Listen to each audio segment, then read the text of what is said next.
بسم اللہ الرحمن الرحیم۔ حضرت عمر رضی اللہ تعالیٰ عنہ کا اسلام قبول کرنا۔ ناظرین، ایک دن حضرت عمر رضی اللہ تعالیٰ عنہ صبح کے وقت محمد صلی اللہ علیہ وسلم کو قتل کرنے کے ارادے سے نکل پڑے۔ انہوں نے پہلے ہی معلوم کر لیا تھا کہ اللہ کے رسول صلی اللہ علیہ وسلم کچھ ساتھیوں کے ساتھ ارقم کے مکان میں ٹھہرے ہوئے ہیں۔ ساتھیوں کی سنکھیا لگ بھگ 45 تھی۔ حضرت عمر رضی اللہ تعالیٰ عنہ نڈر و بہادر تو تھے ہی، اپنے ساتھیوں کی کچھ پرواہ نہ کر ننگی تلوار ہاتھ میں لیے چل پڑے۔ انہیں راستے میں نعیم بن عبداللہ مل گئے۔ انہوں نے پوچھا، کہاں کو جا رہے ہو عمر؟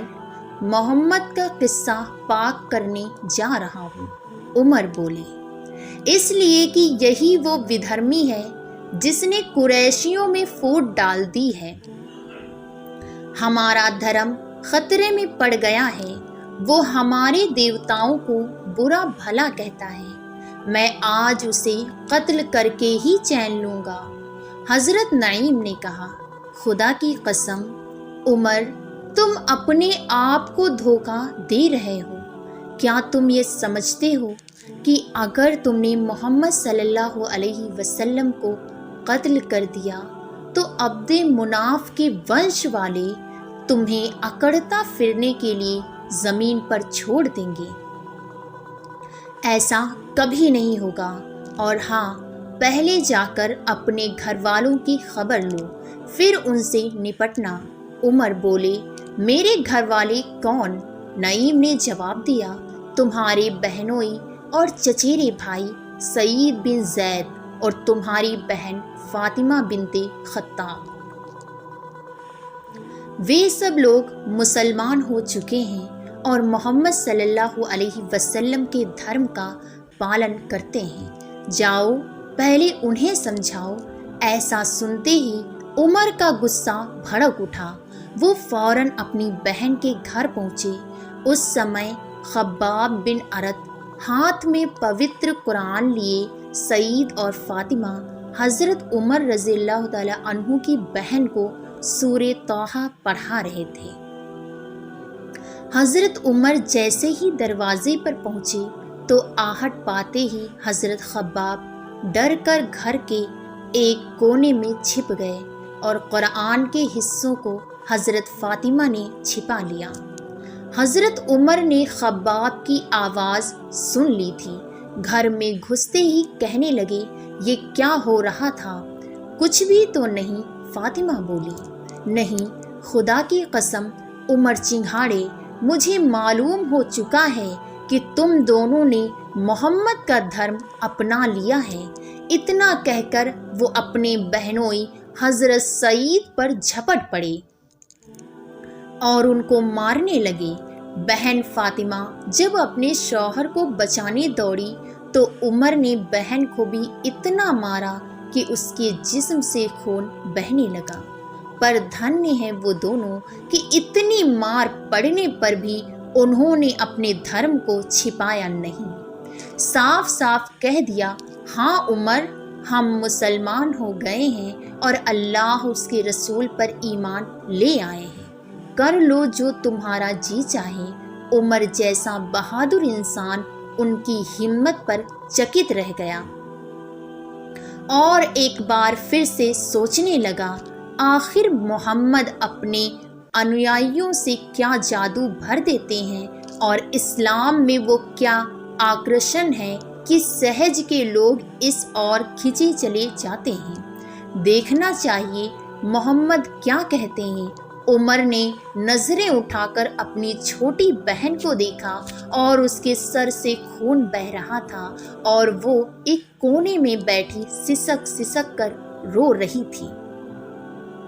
پھر اپنے بہنوئی حضرت سعید کی طرف دیکھا، وہ بھی گھر کے ایک کونے میں خون میں لت پت پڑے تھے۔ بہن کی یہ حالت دیکھ کر حضرت عمر کو بھی ترس آنے لگا اور انہیں اپنے کیے پر افسوس ہونے لگا کہ میری ایک ہی تو چھوٹی بہن ہے، نہ باپ ہے اور نہ ماں، دنیا میں میرا ایک ہی خون ہے، میری بہن، اور میں نے اسے اتنا مارا۔ اسی لیے عمر نے بہن کو اپنے پاس بلایا اور کہا، بہن پریشان نہ ہو، اچھا دیکھو تو تم لوگ کیا پڑھ رہے تھے، مجھے بھی تو معلوم ہو کہ یہ محمد کیا کہتا ہے۔ بہن بولی، ہمیں تو تم سے ڈر لگتا ہے۔ ڈرو نہیں بہن، میں تمہارا بھائی ہوں۔ اور پھر حضرت عمر نے دیوتاؤں کی قسم کھائی کہ قرآن دیکھ کر واپس کر دوں گا۔ حضرت فاطمہ نے قرآن دے دیا، پڑھا تو خاموش رہ گئے۔ کتنی اچ اور دیویہ واڑی ہے۔ عمر سوچنے لگے کہ محمد سچے ہیں، آج تک انہوں نے اپنے لیے بھی ایک شبد جھوٹ نہیں کہا، تو وہ جھوٹی اس دیویہ واڑی کا سمبندھ جگ کے پالنہار سے کیسے جوڑ دیں گے؟ محمد سچے ہیں، وہ کبھی جھوٹ نہیں بول سکتے۔ یہ کتاب قرآن بھی سچی اور اس کی باتیں بھی سچی ہیں۔ ایسا سوچتے سوچتے حضرت عمر رضی اللہ تعالی عنہ کا اندر جاگ اٹھا۔ ان کا من اسی وقت حضرت محمد صلی اللہ علیہ وسلم سے ملنے اور ان سے مل کر ان کی باتیں سننے اور سمجھنے کے لیے بے چین اٹھا۔ پھر وہ حضور صلی اللہ علیہ وسلم سے ملنے کے لیے چل پڑے۔ کیسا کرشمہ ہے یہ! کہاں عمر چلے تھے محمد صلی اللہ علیہ وسلم کا قتل کرنے، اور کہاں اب محمد صلی اللہ علیہ وسلم کی شرح میں جانے کو تیار ہو گئے۔ تلوار ہاتھ میں تھی۔ ارقم کے گھر پر پہنچ کر دروازہ کھٹکھٹایا۔ آواز سن کر ایک صاحب اٹھے اور کواڑ سے جھانک کر دیکھا، حضرت عمر ہاتھ میں تلوار لیے کھڑے ہیں۔ حضرت عمر رضی اللہ تعالی عنہ جیسے ویکتی کو اس حالت میں دیکھ کر ان صحابی کا گھبرانا سوبھاوک تھا۔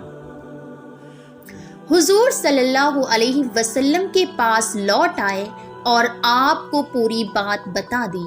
لوگ سمجھے کچھ انہونی ہونے والی ہے۔ کسی کو کیا پتا تھا کہ حضرت عمر رضی اللہ تعالی عنہ کے انتر میں کس پرکار کی بھاونائیں ہلورے لے رہی ہیں۔ کون جانتا تھا کہ اسلام کا یہ کٹر ورودھی اسلام کی گود میں گرنے کے لیے بے چین ہے؟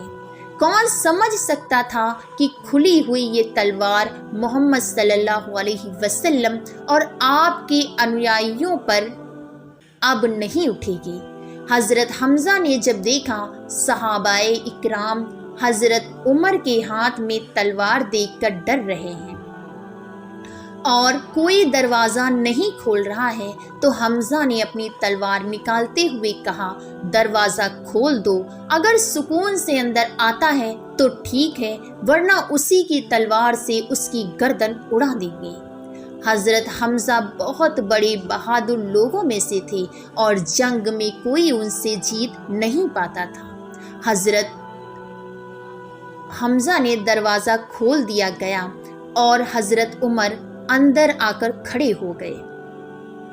انہیں آتا دیکھ حضرت محمد صلی اللہ علیہ وسلم اٹھے، ان کی چادر کا کونا پکڑ کر زور سے جھٹکا دیا اور کہا، اے خطاب کے بیٹے عمر، تم کس ارادے سے آئے ہو؟ اللہ کی قسم، اگر تم نے منمانی کی تو اللہ کا غضب تم پر آ جائے گا۔ حضرت عمر رضی اللہ تعالی عنہ پربھاوت ہوئے بنا نہ رہے اور کہا، اے اللہ کے رسول، میں صرف اس لیے حاضر ہوا ہوں کہ اللہ اور اس کے رسول اور اس کی وے پرکاشنا پر ایمان لے آؤں۔ اللہ کے رسول صلی اللہ علیہ وسلم کا چہرہ خوشی سے کھل اٹھا، بے اختیار پکار اٹھی، اللہ اکبر، اور پھر پورے مکہ میں اللہ اکبر کی آواز گونج اٹھی۔ صحابہ کرام حضرت عمر کے اسلام لانے سے بہت خوش ہوئے، کیونکہ ابھی تک صحابہ کرام چھپ چھپ کر نمازیں پڑھا کرتے تھے۔ جب نماز کا وقت ہوا تو حضرت عمر کھڑے ہو گئے اور کہا کہ اللہ کے رسول، آج ہم سب مسلمان کعبہ میں چل کر نماز پڑھیں گے۔ یہ سن کر صحابہ اکرام کی خوشی کا ٹھکانہ نہ رہا اور سب کعبے کی طرف چل دیے۔ حضرت عمر آگے آگے تلوار لیے چل رہے تھے۔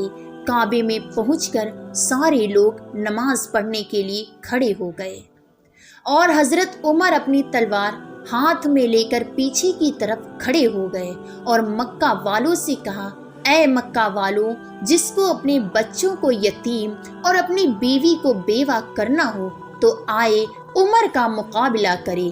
خدا کی قسم، جو بھی کسی مسلمان کو ہاتھ لگائے گا میں اس کی گردن اڑا دوں گا۔ السلام علیکم ورحمۃ اللہ۔